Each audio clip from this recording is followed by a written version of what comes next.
Hello everyone, my name is Derek Lee and I am both the team lead and the principal mechanical systems engineer for team 24029, the Kimwipe folding system. Hello everyone, my name is Abdulrahman Al Sharif. I'm both the quality and the test engineer for team 24029.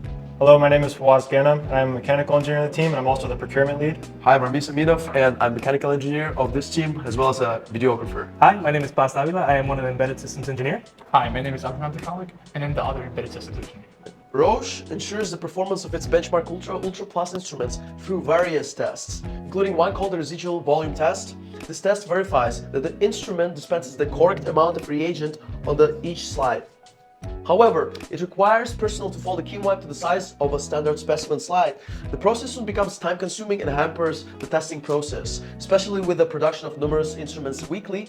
Currently, about 720 Kimwipes are used daily for this purpose. The number expected to increase with the expansion of operations. To get a better idea of how this folding process impacts the testing, we'll hand it off to some Roche personnel who works with it firsthand. My name is Eric. I'm an instrument technician. I work for the Ultra line. Hi, hello, I'm Ricardo Martinez. I'm part of the Ultra Benchmark technician side. Hello, my name is David Ginn. I am a test technician, Ultra Benchmark test area. Inconsistent. Tedious, Necessary. for like an hour or 40 minutes. While doing the process that requires the Kimwipes. Oh yes, a lot. I'll jump to the next steps and like faster, and I'll do my job faster. If you fold a lot, or after a while, your hands or your fingers start to hurt a little bit. To mitigate this current issue, we designed an automated Kimwipe folding system that will automatically fold Kimwipes to the specified dimensions that the residual volume test requires. The system can be broken down into 5 subsystems: the power control, the command, intake, fold, and storage. Here we have the system block diagram that shows how each subsystem interacts with one another. In gray, we have the electrical components ranging from stepper motors to motor drivers, IR sensors, and optical switches, all of which are controlled by an Arduino Mega 2560.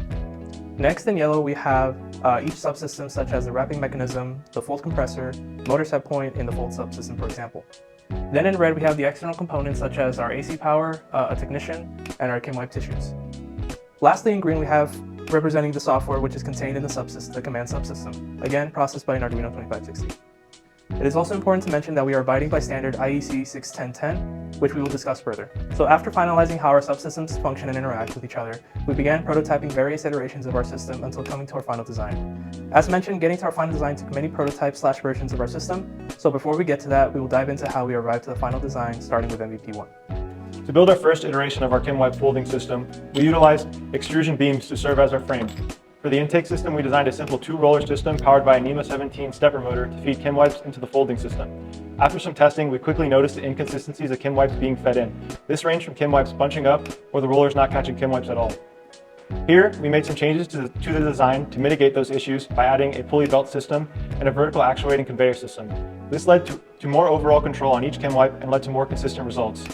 This was further improved upon by utilizing an IR brake beam sensor to help the system track incoming Kimwipes and cue each wipe into the folding system. Our team designed a wrapping mechanism that will grip the cued Kimwipe handed off from the intake system.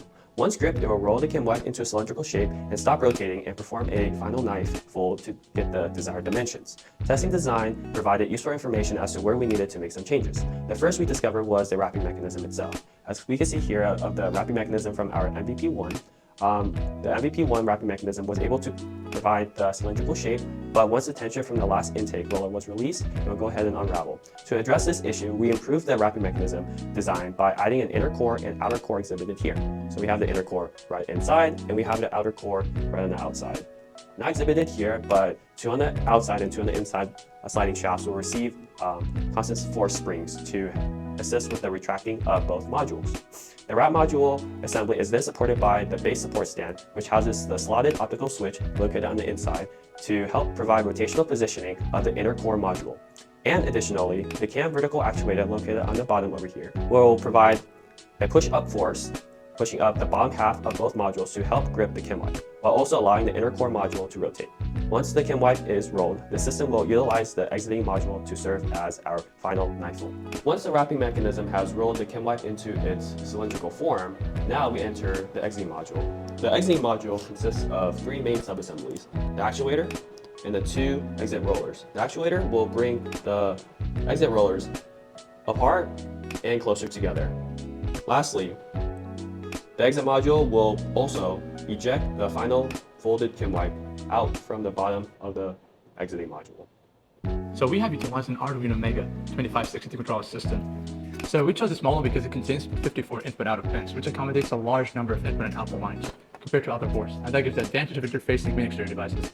Additionally, the Arduino Mega 2560 provides extra performance due to the AT Mega 2560 chip that operates at 16 MHz frequency.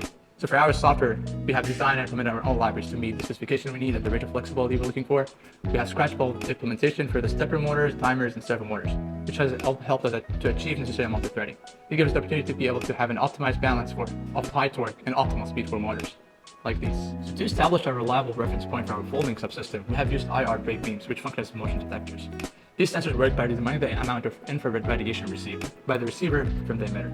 We customize the functioning of the IR brake beams to allow the IR beam to penetrate one layer of Kimwipe, but not two, by controlling different radiation intensity, and this enables us to define a logic state that provides a reliable reference point for our subsystems. Roche aimed to adhere to a global standard for the employee safety. Therefore, our design was carefully developed to align with both the IEC 610-2010 standard and the OSHA regulation. For instance, our system or our medical device is going to be enclosed with both polycarbonates and a plastic shield to ensure that there is no finger access. Moreover, we integrated an emergency safety button to adhere to the safety standards. Finally, we confirm that all our mechanical and electrical components are RoHS compliant. All our design mechanisms are manufactured, assembled, and work as intended. Now, the biggest challenge that the team faces currently is to ensure that each mechanism is calibrated and meets our customer goals and objectives. Testing at every step has been key to catching issues early and ensuring progress. Moving forward, we, together with Roche, are excited to continue this momentum and bring our vision to future. For our project, we started with an initial balance of $4,000. To date, we have spent roughly $3,400, leaving an excess of around $600. The majority of our spending has been through our use of fast-fail prototyping methodology to quickly arrive to a successful design. A great deal of our spending has been through machining at the U of A Machining and Welding Center and the AME Machine Shop to machine stuff like this. To eliminate waste, we reused electrical components such as stepper motors and standardized hardware throughout our prototypes. Also, we relied heavily on the Roche Machine Shop for parts on our final design. Thanks to our great sponsors at Roche, the use of their machine shop was provided free of charge, allowing us to focus on the quality of our model without worrying as much on the cost. After interviewing Roche employees firsthand, we determined that our machine, if successful, has the potential to save them roughly 4 hours per day, which is almost 100 hours a month. In terms of finances, this optimization is priceless, as now Roche personnel can focus more on crucial tasks throughout their work weeks, rather than allocating a good portion of their day folding Kimwipes. On behalf of the team, I would like to thank our Roche sponsors, machinists, and mentor for making this project possible. We learned a lot along the way, and it was truly a valuable experience.